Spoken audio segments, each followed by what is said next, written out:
Vibrate higher. So, think about what's the holy grail between somebody taking action or not. It's one word, certainty. When somebody is absolutely certain, the common word is believe, right? But you can believe at a general level, or you can believe with certain. When you're absolutely certain that if I do this, it's gonna get that result, and that result's gonna change my life, you'll do it. When you think it absolutely is not gonna work, you're never gonna do it. The middle no man's land of maybe it'll work, maybe it won't, that's the piece that kills people, right? So if it's a must for you, you gotta make it work, right? In our case, right? That's an example. If it's not a must for you and you're not sure, you don't know what to do. So years ago, I'd look around and say, okay, how do people get themselves to follow through that haven't been following through? What's the difference? And I started interviewing hundreds of people, literally, and eventually thousands, because I had thousands of my events. So I'd ask the group to give me their feedback. And I came up with this model. It's like the holy grail of belief, or the holy grail of momentum. It's like the difference between what makes the rich get richer and the poor get poor, right? And the difference we all know is mindset, but like, how's that built? So this is what I did. I created stupid four little boxes, and I'll scribble it here for you. You think about the first thing that determines whether you can do something or not, and I put that in this first box at the top here on the left side, and it's potential. Like, what's the potential of a human being? Like, when you guys started, you proved something no one had done in history. You ran the 4-minute mile, right? For golly knows how many centuries, they're trying to run a 4-minute mile. Roger Bannister does it. How did he do it? Do you remember? You did it in this industry, right? You made $1 million in a day. No one had ever done that in history, right? After you did it, a bunch of other guys are doing it because it became possible. Roger Bannister didn't just go physically practice. He made a shift in his head. He practiced in his head because he could never achieve it physically, so he had to change in his head first so that the result became certain enough he believed it, and then his body got him through. After Roger Bannister ran that 4-minute mile, within 2 years, 37 people ran a 4-minute mile. That's amazing. When no one in history had ever done it. Now here's how it works. The potential for anybody getting your product is extraordinary. They could do what you've done as much, more or less. They can do whatever they want to do. The potential's there. The market's proven that. Whether or not they tap into potential has a lot to do with what action they take, which is the question you came to me with, right? Like, God, they all have potential, but they're not taking action. And we all know that the action they take is going to determine the results they get. That's pretty obvious. So most people have a belief about what their real potential is no matter what you tell them. And that affects how much action they take. And of course that affects the result. And then ironically, that result reinforces their belief. And then that belief affects it. So I'll give you an example. Let's say a person has unlimited potential, we all agree. But they take little action, little results. Why?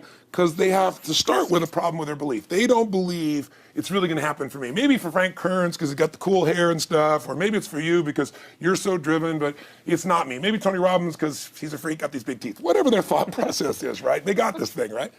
But what happens is, if you believe that there's very little potential, how much action are you going to take? Nothing. Nothing, little. And when you take little potential with a little action, what kind of results do you get? Lousy little results. And when you get little results, what does that do to your belief? You go, see, I told you this was a waste of time, told you this wouldn't work. And then what happens? You tap even less potential, you take even less action, you get even worse results, and your belief gets even weaker. And this sucker feeds on itself until you are in a downward spiral. It's poisonous. It's poisonous and it's self-fulfilling. Now, what if something could happen that could come along and fill you with a sense of absolute certainty? Not like I believe, but where you know. In you guys' case, mine as well, we knew because we had to. Because we burned the boats. There was no other option. We had to find a way. We weren't going to live that way. We all did it in different ways and for different reasons, but in essence, that was it. If you get yourself in a state of certainty that this is going to work, I'm going to find a way, and if this doesn't work, I will make the way, then you tap a lot more potential. And when you're certain in your potential, you take massive action. When you take massive action, you really believe in something, you get great results. When you get great results, your brain goes, see, I told you I was a stud. I told you this thing would work out. Now you're even stronger. You tap more potential, take greater action, greater results. That's how you went from $300 in a week to $2,500 in 5 days to $100,000 in a month to $1 million in a day. Same thing with you. And we get momentum. That's why the rich get richer and the poor get poorer. Now some people go out and they go, well, I'm going to take a bunch of action. All right, I'm going to open this product. I'm going to try it. And they'll say to you, I even did it. But it's like a salesman who goes and knocks on the door, and he knocks on 100 doors and says, You don't want one of these, do you? Yeah, exactly right. You know? And even if he doesn't say it verbally, his face says it because he doesn't believe it's going to work. So his voice, his body, the execution is so weak. Maybe if he talks to 100 people, somebody's going to buy out of pity. They don't want his kids to starve, right? But he's not going to get the result. So the core difference in people is how do you produce certainty when the world isn't giving it to you? You go out and you try, in your case, you're 100,000 in debt and nothing's working. How do you keep yourself going? The way you did it, the way I did it, the way you're doing it, we may not have done it consciously, is we didn't change our potential, that was there. And it wasn't even taking more action. Taking more action with a belief it's not gonna work, it's not gonna change anything. We got results in our head that made us feel certain as if it had already happened. True or false for you? True. Right? So give me an example so people know I'm not just making this crap up. Well, I mean, just like when I had nothing, I already knew I was driving like Ferraris and Porsches and stuff because I always wanted those cars. I already knew I was going to have them. It was inevitable. Right. I inevitably, that was just my inevitable outcome. But how did you do that? Did you have a ritual? Did you think about it regularly? Was it one time you thought about it, or was it something you had an obsession towards? I had an obsession towards it. I mean, I used to work at a video store, which was the last job I ever had in my life. Thank God. And I used to go to work almost every day, and I used to bring 2 magazines with me to read on my breaks. Entrepreneur magazine, just to read about business and everything else, to read about what other people are doing, look for role models. And I used to carry an auto trader with me. And I used to look at Porsches that were for sale. Yeah. And people always used to ask me, what are you doing with that Auto Trader magazine? I'm like, well, I'm just picking out the Porsche that I'm going to buy. Right. Which probably got you a lot of crap. I did. People made fun of me. Sure. I actually had a boss at that job tell me, you really shouldn't do that to yourself, John, because it's very, very likely that is never going to happen. That it's very likely that you're never going to have that car. Yeah. That's the kind of belief he was trying to put in my head. And I was like, no, you don't realize that it's inevitable that I will drive here sometime in the near future with that car when I'm not working for you and drop movies off for you to put back on the shelf. And that actually happened. And it was one of the most fulfilling days of my entire life. And the great thing was when I pulled up in this car, I was in my mid-20s. Yeah. A car that most mid-20s. What kind of car was it? It was a Porsche 911 Turbo. It was a convertible and everything. Just a beautiful car. It was one I always dreamed of having. But for a few years, I always circled the ads of which ones I was going to buy. Well, when I finally got it and I pulled up at the store, I had all these people. Some people that were still working at this $7 an hour job were there years after I left. And I'll never forget this, even the boss and stuff, and the reaction of the people was like, wow, that is awesome. Yeah. Is that your dad's car? And all I said to them was, not exactly. Good for you. And I just smiled and just left. But it was, it's the weirdest thing, but I just knew it was going to happen. But you knew it because I conditioned myself to you did it over and over again. Yeah. When I was in high school, I was not a popular kid, but I was passionate and intense, and I'll never forget. Some particular girls gave me some crap, and a guy too. And I wrote in their journals or their annual yearbook at the end, I wrote, someday, I said, you treated me like hell. Someday I'll be rich and famous, and you'll be an effing truck driver. And you'll be sitting there, I'll be with with this beautiful woman of my life, rich, and you'll be watching me on television thinking, you wish you would have treated me better. I actually wrote this shit in people's annuals because I went to a 10-year high school reunion. People showed me this stuff, right? But it's like, I burned the bridges, baby. I was like, this is how it's gonna be. So I'll give you a perfect example of this. They did studies, many have been done at this element, where they want to say, how much does the mind affect performance? So take basketball. And I've worked with a lot of NBA players and turned them around, and one of the problems many of them have is they'll choke on the free throw line. Well, everybody knows in that case, if you normally shoot really well and now you're not, something's interfering, something's getting in front of your state, some uncertainty, right? Obviously. So they take a group and say, we're going to make them better. How do you make somebody better who has got this mental block? So they take a group of guys and they're going to do free throws, and they do one group where they just practice for 6 weeks. Totally intense practice, and I forget the number of free throws, but they got to do this many free throws every day.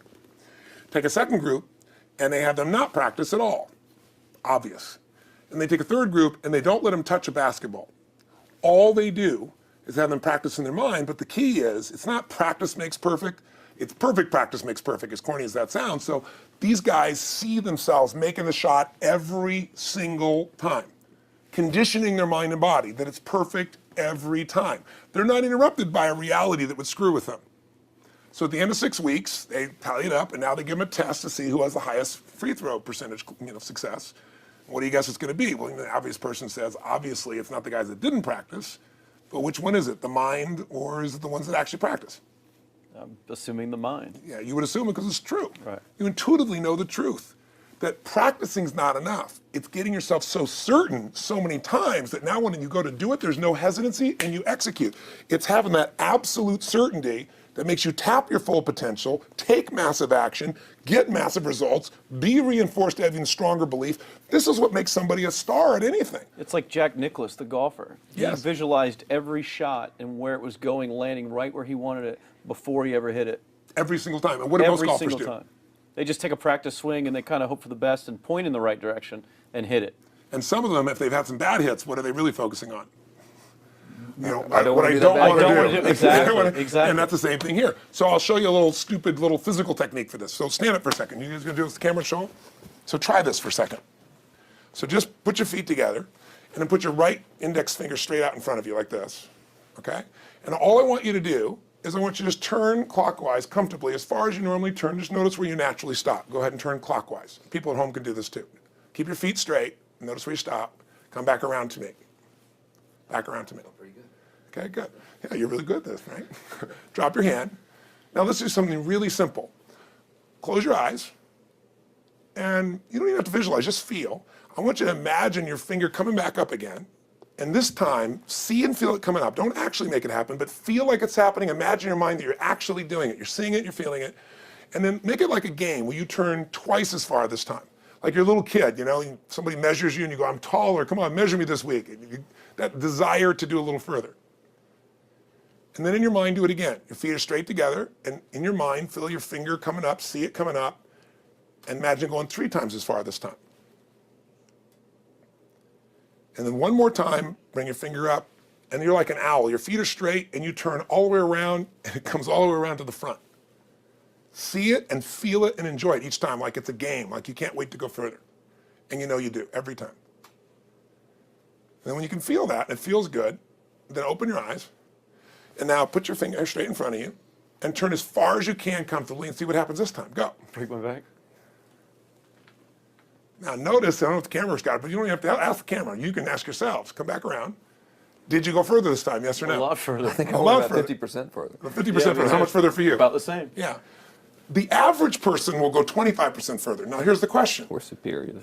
We're superior pointers. There you go. We're You know, superior right finger pointers. Thank God. So, did you have the potential to turn as far as you did the second time, the first time? Yes. Why didn't you? I didn't believe it, I guess. We have beliefs about stuff we don't even know we have beliefs. You have an unconscious belief about how far you can turn comfortably. The first time I did it, when I pointed straight back, Yeah. I thought I probably shouldn't even go that far, like it was going to hurt me or that Yeah. I wasn't capable of going any Yeah. farther. It's like, And how much further did you go this time? And the camera I knows pointed over there, That's about over exactly there. right. Now here's the difference. The potential was there the first time, and you took action, and you got a result. But it was 50% less than what you did later on. And the only difference is I changed your belief. How did I change your belief? We didn't work harder on your potential. We didn't take more action. I got you to see the result in advance. I got to see it vividly 2 or 3 times. That's all. Of going further, and then your brain went, oh, I know what to do. Boom, it went there. Isn't that what you did by looking at your cars every single day and envisioning it? I mean, isn't that what you did when you created whatever the vision was? It was $300, $2,500, $1 million in a day? Yeah, that's what's missing for these people. They're not getting that execution is everything, but it doesn't happen if you don't get the psychology set of a state of total certainty. And you just change that 50% in 3 minutes worth of visualization. And visualization is only one technique. For me, because I was like losing my balance with my eyes closed, because I was kind of like lopsided. So I got one good visualization in. The rest of the time I was like, I sure hope I don't fall down on camera with my eyes closed. It's going to look really dumb. We're going to have to do it. So you don't even have to be good at visualization. You can still get the improvement. So I want you to get, you ask the question, what is that difference in people? This changes people's certainty. People are uncertain they're going to succeed. They want it, but they're afraid. The best way to deal with a fear is get a big enough reason that makes you have to succeed, or condition yourself where you see it and feel it so often that you're certain that you just do it. That's all it really takes. That's awesome. You know, this worked. I was thinking this while you were talking about going to the Sit video down so store. we can hear this and we'll go. You were talking about working in the video store and looking at the Porsches and stuff. I used to drive around in my car, doing the cold calling of the credit card machines. And one way that I would avoid cold calling the pain of like cold calling and knocking on doors and everything would be to listen to your stuff and listen to Jim Rohn's stuff. And I would just drive around, no particular destination, just to listen to it. And strangely, I still like to drive around. I prefer to listen to that stuff in the car for some reason. It's because it's where you got imprinted. I guess. I mean, it's like, well, I'll just drive up and down the coast and check out the ocean, you know? Yeah. So I would drive around, and I would envision myself holding those types of seminars and teaching people that kind of stuff. And 3 weeks ago, I was teaching a seminar in San Diego, and I was talking about beliefs and envisioning things, and I had to stop. And I shared with the audience, I was like, you're not going to believe this, but I actually used to envision this very moment of me talking to you right now. So it really, really works. Definitely works. Makes a difference, I'd say. I'll tell you what, I worked with Andre Agassi in 1993, I think it was. He'd been #1. He dropped to 32nd in the world. And he was literally ready to quit with no exaggeration. His father was managing him, and he was so angry with his life. And he went through some, I think, wrist surgery at the time, and he's working on his swing. And he was dating Brooke Shields at that point. They weren't married, and not his current marriage, obviously. And so she said, you got to come see Tony. She goes, I don't need motivation. He goes, he's not motivation, man. He's strategy. He'll show you how to make that shift in your head. So he comes. I work with a guy. In the beginning, he's saying, do your magic stuff. Like, oh, yeah, great, thank you. And I said, tell me, if you ever hit a tennis ball perfectly, and I'm trying to get him in the zone to remember that time, like you visioned, where he was perfect at it. He goes, of course I have, and I get him vision over and over again. And finally, he's in the zone. He's feeling that again, right? He's seeing it, and he's feeling certain, and the swing is going perfect. And I said, how's that feel? He goes, it feels perfect. I said, but are you thinking about the swing? You're not thinking about the swing. You're not thinking about how to do it. You're just seeing the result you want so vividly that it's there. So all I did was train him how to go in that state over and over again. He won the next weekend. The second weekend, he came in second. Within 6 months, he was #1 in the world again, and he gave me unbelievable credit. But all it was conditioning the mind. You did it with tape, so did I. We were just talking about this earlier, Pam and I. I used to go when I was 17 years old down in downtown Los Angeles, this place called Night Education, K-N-I-G-H-T, like at the night. And I'd save up all my money, work as a janitor, and I would get these tapes and listen to these things over and over and over again. I went there for years, and I didn't have enough money, and I leveraged everything I had, but I knew how to train my mind. It's the one thing I knew how to do. This man's name was Mario. I saw him in his 80s. He obviously knows how my life turned out and was very proud of the role he played in that process. He used to tell people the story. This guy's the real thing. He didn't just start out this way. This is how Tony did it. He listened to these tapes. He conditioned himself, right? This is the real stuff. He passed away a few years ago. I'm calling his house, and he passed away, and his daughter was there, and she wanted to share with me that how I touched his life and so forth. But the best thing was, I thought, you know what? I want to get those tapes. I want to get that stuff that conditioned. I want to go back to that moment like you did of, that moment was visualizing, now I'm living it. And she said, he left all this in his will to you. So I have all these tapes now that are from the time when I originally went through, and like I'd go to sleep and I had these sleep tapes that conditioned my mind to believe that I could succeed even when I was sleeping, or to build energy in my body. And anybody who wants to succeed has got to know it doesn't just happen. You can buy a product, but you also, with that product, have got to condition yourself. You got to make it a must, and you got to get a ritual. And if you do it, whatever you used to dream about you thought was so huge, you'll just live it. You'll live it like you lived this yesterday, like we're all living the life that we envision. Because we had to, and because we played this game with our head. We got the belief to be real by seeing it enough times and feel it enough times till our brain believed it, and then it made it happen. Which raised the potential, which made us take more action, which got us better results, which raised our beliefs again. That's right. And then that's why the rich get richer and the poor get poorer. So instead of bitching about it, change it. And this is how you change it. It's like a self-fulfilling prophecy. Completely. It's pretty easy to change. Just that one simple exercise was amazing. I'm still like, holy crap, I wonder what else I can do now. If But look what most people do. Most people do the opposite of that, right? They get the product, or they think about doing it, and what do they envision? It not working. That's yeah, right. the excuses that So they have envision to it not defend working. As soon as they envision it not working, they feel uncertain. As soon as they feel uncertain, how much potential they tap? Little, if anything. And so they send back your product, and they listen to the damn thing, And guess what? What does that do, by the way? They make that as another lousy result in their life. I didn't even follow through on that, and they believe even less. This process is the holy grail. It's where the whole game changes, and anybody can do it, and they can do it in a few minutes. And if they do it a few minutes each day, then they get a different life. They do it a few minutes one time, their life changes for the day. We're defined by our rituals. Everybody's got rituals, certain things they do every day. And what we three have in common, and anybody that I know of who has a life that they're living that was once a vision, is we saw it again and again and again, even when it didn't work, even when you lost $100 grand, even when I'm working as a janitor, there was something we would not give up on. And if somebody watching wants to change their life, they got to decide what they won't give up on, and then put themselves in the state of momentum by a couple little rituals. That's all it takes. And I think especially when it comes to anything related to making money, like making money products or promises or courses, people are so inundated with scams and all this garbage, true garbage, that their natural thinking is that they're so skeptical. It's like they fall into the conditioning of, well, if anything's ever going to work, that thing has to prove it to me before I believe anything. So when they go to approach the thing to make more money with, they're like, well, I'm starting at zero, and this thing has to prove to me that it has any potential at all before I believe that it will. Don't you agree with that's the case? Unfortunately, I agree it's the case, but here's the truth. When somebody says to me, in my business, even more, because a lot of people think I'm a motivator. I hate that term. That's never been what I've done. I do believe in energy, and I'm passionate. They see 10,000 people in a room rocking, they go, oh, he's motivating them. I believe in peak state. You get a top athlete, you get in a concert, and you get in state, right? The problem is, to defend themselves so they won't be disappointed again, they lower their expectations. So someone will say to me, well, I'm skeptical or I'm pessimistic. And my response to them is, no, man, you're gutless.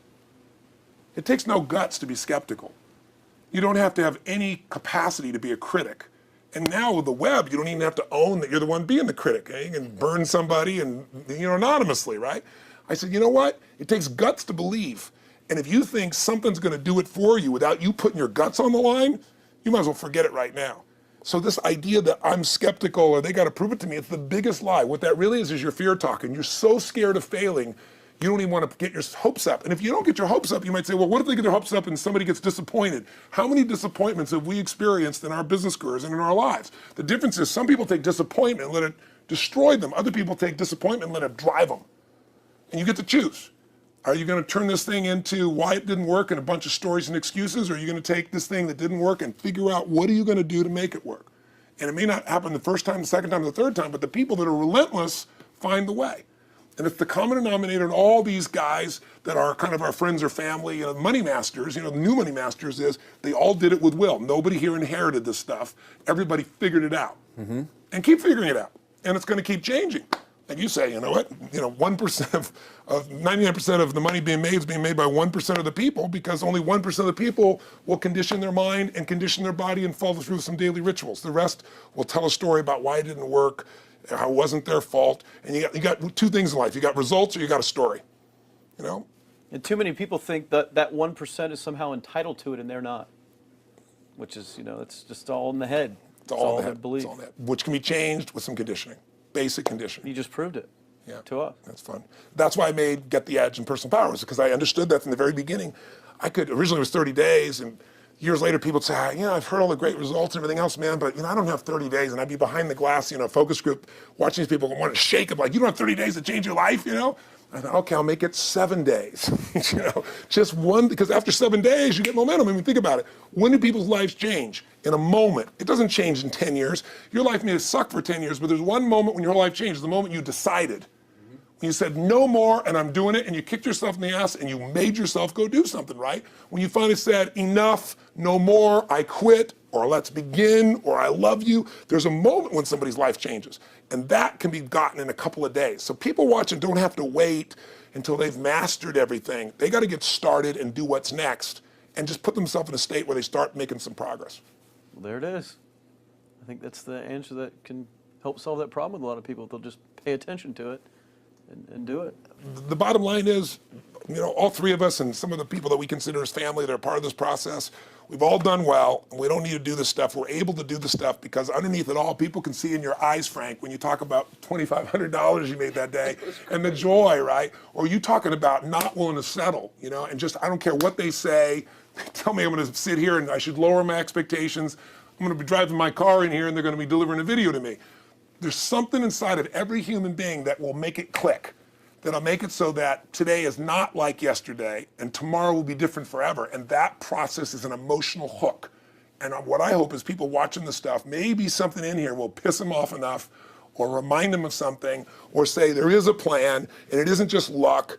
And if I just get my big enough why, and I get a little system for conditioning myself, and if I start to feel overwhelmed, I just do one next step. And I keep learning and keep moving forward, I will get there. And If we accomplish that out of this conversation, then this conversation was kick-ass and fun, not just for us, but it'll be something that we'll be really proud of a long time. Whether that happens or not really has nothing to do with us, but whether or not people take it in as real and do something with it. I hope they will. I think a lot of we people can't will. control. I think they will. Thanks a lot for meeting awesome. with Thank us. you. And pleasure. interrupting your shoot here. You know, Yeah, go back to the next one. go back to the next Thanks, guys. Thanks. one. Yeah. Thank Appreciate it. Really appreciate it.